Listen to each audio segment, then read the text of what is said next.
김유정의 대표 단편 떡 2부 마지막 이야기입니다. 1부에서는 오기가 잔칫집에 가기 전까지 그려졌는데요.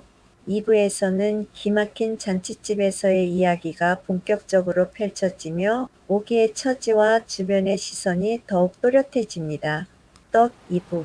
개똥어머니가 오기를 눈이가시같이 미워하는 그 원인이 즉 여기다. 정말인지 거짓말인지 자세는 모르나 말인즉 본연이 우리 식구만 없으면 밤이고 낮이고 할 거 없이 어느 틈엔가 들어와서는 세간을 모조리 집어간다우 하고 여호 같은 년 골방쥐 같은 년 도적년 못해 욕을 늘어놓을째 나는 그가 오기를 끝없이 미워하는 걸 얼른 알 수 있었다. 그러나 세간을 집어냈느니 뭐니 하는 건 아마 멀쩡한 거짓말일 게고 이날도 잿간에서 뒤를 보며 벽틈으로 내다보자니까 본연이 날감자 둘을 한 손에 하나씩 두렁이 속에다 감추고는 방에서 살며시 나오는 걸 보았다는 이것만은 사실이다.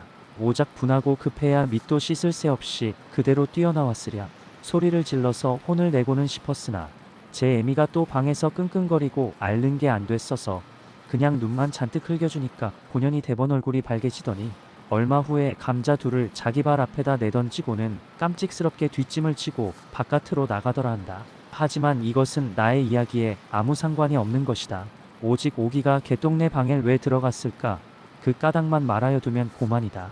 이 집이 먼저 개똥네 집이라 하였으나 그런 것이 아니라 실상은 요 개울 건너 도사댁 소유이고 개똥어머니는 말하자면 그 댁의 대대로 내려오는 시종이었다. 그래 그 댁 집에 들고 그 댁 땅을 부쳐먹고 그 댁 세력에 살고 하는 덕으로 개똥어머니는 가끔 상전댁에 가서 빨래도 하고 다듬이도 하고 또는 큰일 때는 음식도 맡아보기도 하고 해서 맛 좋은 음식을 뻔질 몰아들인다. 나리댁 생신이 오늘인 것을 알고 곤연히 음식을 뒤져먹으러 들어왔다가 없으니까 감자라도 먹을 양으로 하고 찌꺼리던 개똥어머니의 추측이 조금도 틀리지는 않았다. 마을에 먹을 거 놨다 하면 이 오기만치 잽싸게 먼저 알기는 좀 어려우리라. 그러나 오기가 개똥어머니만 따라가면 밥이고 떡이고 좀 얻어주려니 하고 앙큼한 생각으로 살랑살랑 따라왔다고는 하지만 그것은 오기를 무시하는 소리에 지나지 않는다. 오기가 뒷짐을 딱 짚고 개똥어머니의 뒤를 따를째 아무 계획도 없었다. 방에 들어가자니 어머니가 아프다고 짜증만 내고 쌀이문 밖에서 섰자니 춥고 떨리긴 하고 그렇다고 나들이를 좀 가보자니 갈 곳이 없다. 그래 멀거니 떨고 섰다가 개똥어머니가 개울길로 가는 걸 보고는 이게 저 갈 길이나 아닌가 하고 대선 그뿐이었다. 이때 무슨 생각이 있었다면 그것은 이 새끼가 얼른 와야 죽을 써먹을 텐데 하고 아버지에게 대한 미움과 간언이 뒤섞인 초조였다. 그 증거로 오기는 도사댁 문간에서 개똥어머니를 놓치고는 혼자 우두커니 떨어졌다. 인제는 또 갈 데가 없게 되었으니 이럴까 저럴까 다시 망설인다. 그러나 결심을 한 것은 이 순간의 일이다. 오기는 과연 중문 안으로 대담히 들어섰다. 새로운 희망, 아니 혹은 맛있는 음식을 쭉쭉거리는 그 입들이나마 한번 구경하고자 한 걸지도 모른다. 시선을 이러저리로 둘러가며 주뼛주뼛 우선 부엌으로 향하였다. 그 태도는 마치 개똥어머니에게 무슨 급히 전할 말이 있어 오냥이나 싶다. 부엌에는 어중이 떠중이 동네 계집은 얼추 모인 셈이다. 고깃국에 밥 많은 사람에 찰떡을 씹는 사람. 이쪽에서 북어를 뜯으면 저기는 투정하는 자식을 주먹으로 때려가며 누렁지를 혼자만 쩍쩍거린다. 부엌 문으로 불쑥 대미는 오기의 대가리를 보더니 조런 여우년 밥주머니 왔니? 냄새는 잘도 맡는다. 이렇게들 제각기 욕 한마디씩 그러고는 까닭없이 깔깔댄다. 오기네는 이 댁의 종도 아니요 자긴도 아니다. 물론 여기에 들어와 맛 좋은 음식 벌어진 이 판에 한 다리 뻗을 자격이 없다마는 남이야 욕을 하건 말건 오기는 한 구석에 잠자코 시름없이 서 있다. 이놈을 바라보고 침 한 번 삼키고 저놈 걸 바라보고 침 한 번 삼키고 마침 이때 작은 아씨가 내려왔다. 오기 왔니 하고 반기더니 왜 어멈들만 먹느냐고 계집들을 나무란다. 그리고 옆에 섰는 개똥어멈에게 얘가 얼마든지 먹는다네요 하고 오기를 가리키매 그 대답은 다만 싱글싱글 웃을 뿐이다.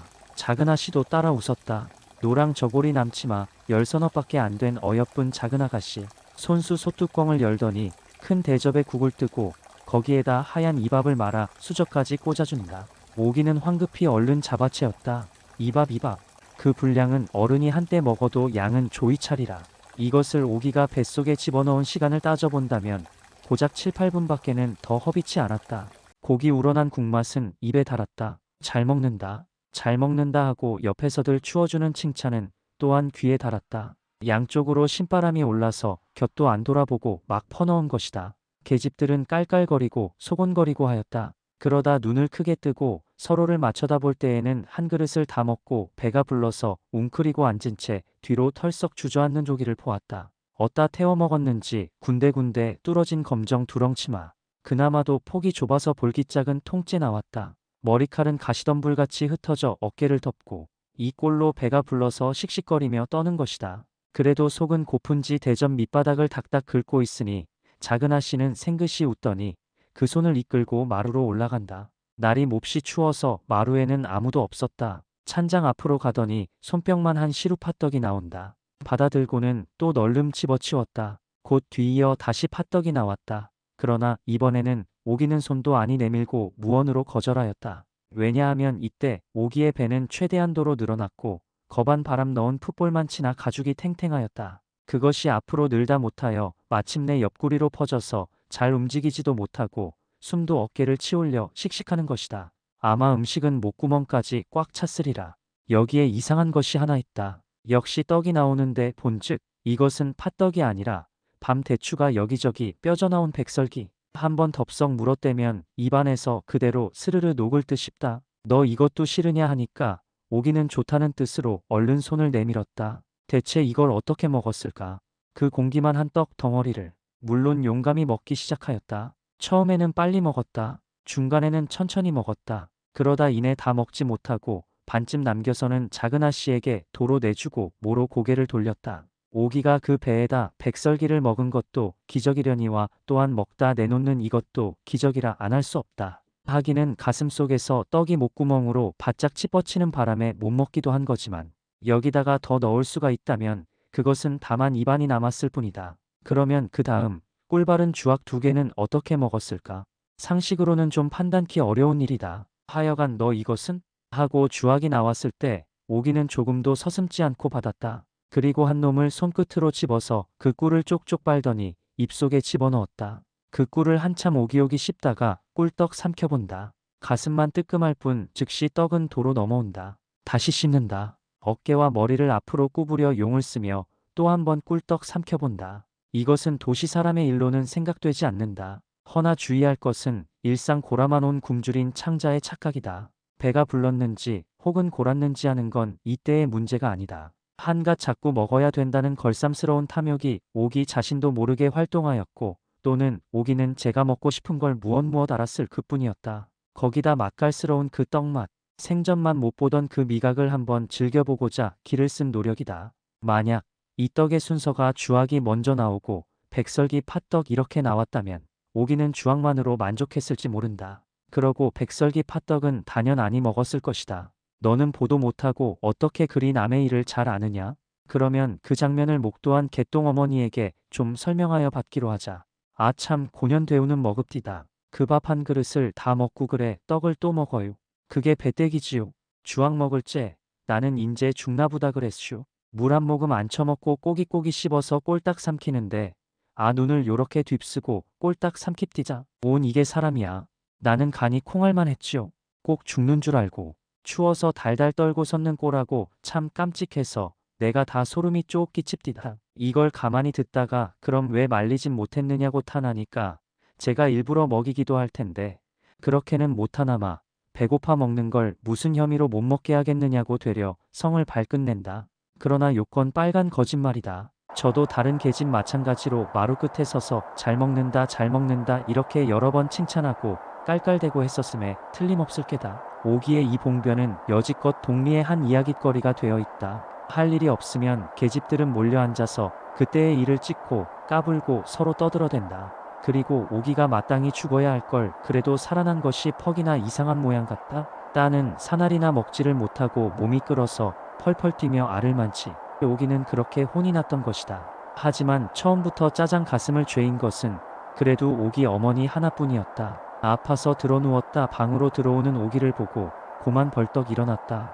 왜 배가 이 모양이냐 물으니 대답은 없고 오기는 가만히 방바닥에 가 눕더란다. 그 배를 건드리지 않도록 반드시 눕는데 아구배야 소리를 복고개가 터지라고 내지르며 냉골에서 이리 떼굴 저리 떼굴 구르며 혼자 섭석이다. 그러나 뺨 위로 먹은 것을 꼬약꼬약 도르고는 필경 까무러쳤으리라.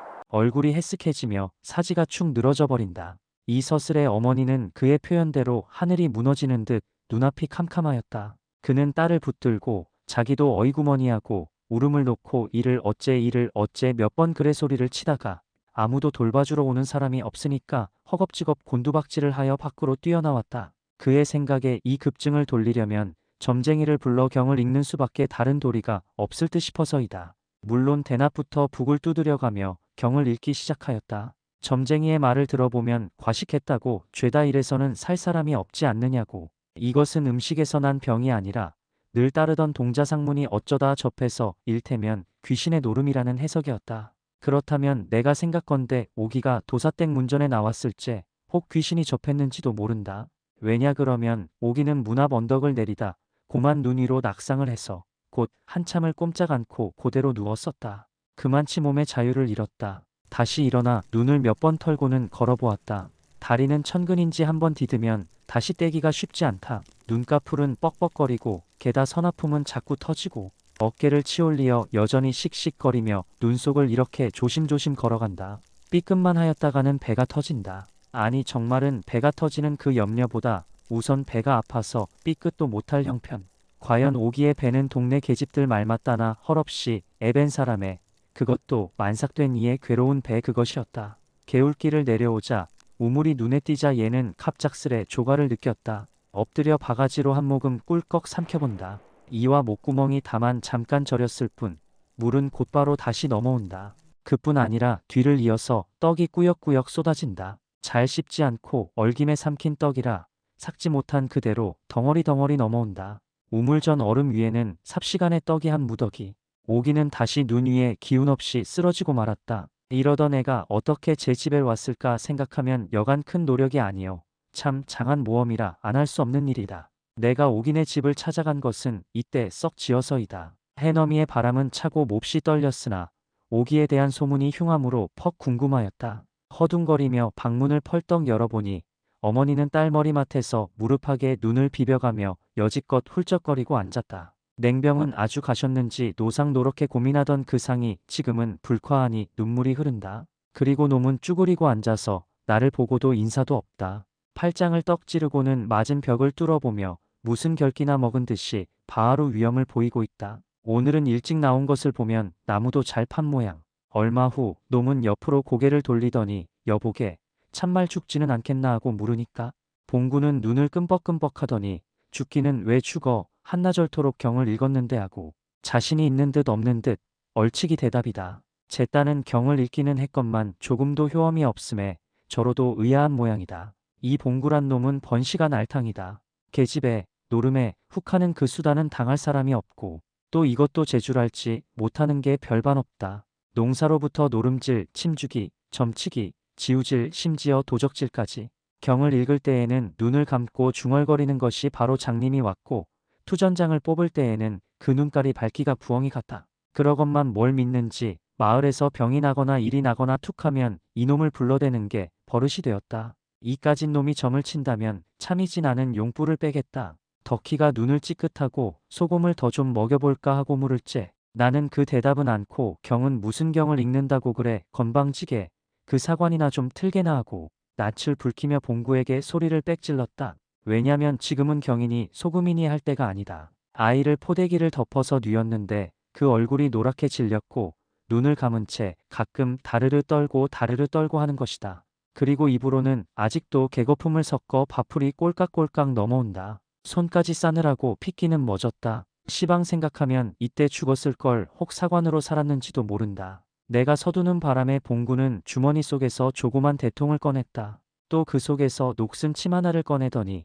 입에다 한번 쭉 빨고는 쥐가 뜯어먹은 듯한 칼라머리에다 쓱쓱 문지른다. 바른 손을 놓은 다음 왼손 엄지손가락으로 침이 또 들어갈 때에서야 비로소 오기는 정신이 나나보다. 으악 소리를 지르며 깜짝 놀란다. 그와 동시에 푸드득하고 포대기 속으로 똥을 깔겼다. 덕희는 이걸 뻔히 바라보고 있더니 골피를 접으며 어이 배랄 먹을련 웬걸 그렇게 처먹고 이지랄이야 하고는 욕을 오라지게 퍼붓는다. 그러나 나는 그 속을 빤히 보았다. 저와 같이 먹다가 이렇게 되었다면 아마 이토록은 노엽지 않았으리라.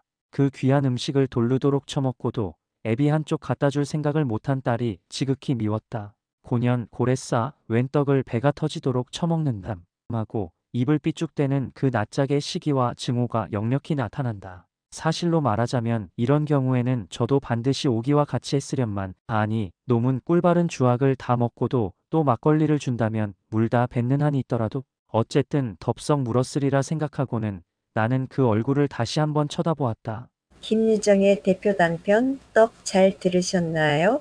잔칫집의 풍성한 떡이 오기에게는 독이 되어 돌아오는 비극. 식욕은 인간이 가진 가장 원초적이고도 슬픈 본능이었습니다. 김유정은 해악의 가면을 벗고 가난의 민낯을 가감없이 드러냅니다. 오늘의 이야기가 마음에 닿으셨다면 시샘달 이야기의 좋아요와 구독을 보내주세요. 함께 해주셔서 감사합니다.